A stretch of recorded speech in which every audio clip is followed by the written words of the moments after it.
ဒီမှာသူ့ရဲ့တကားတွေဒါစပိတ်တကားတွေဘောနော်ဒီကဖြစ်တဲ့ဟိုမှာဘယ်လိုသူ့ပိုင်လာတော့မချလို့တွေကနားလည်မှာမဟုတ်ဘူးဒီဟာကျတော့တကားကိုဖွင့်ပေးထားတာပေါ့နော်အထဲမှာမှန်တယ်ရှိသေးတယ်ဟိုမှာဝေးရကျူးတွေပါတယ်ခလောက်ကတော့မြန်သလားမင်းနဲ့ဆိုတော့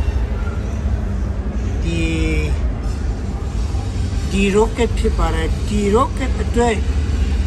ဒီဟာတွေပုံလုံးလိုအပ်နေတာဖြစ်ပါတယ်ဆိုတော့ဒီကောင်ကသူ့ရဲ့ခေါင်းကိုပြတ်ထားတာဖြစ်ပါတယ်ပြီးတော့ဒီမှာသူ့ရဲ့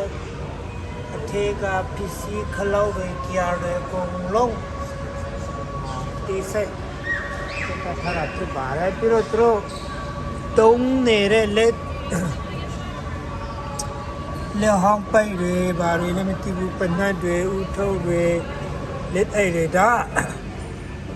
လူကူတိုင်းသူတို့တုံးပြီးမှတုံးပြီးတာပုထထားတာဖြစ်ပါတယ်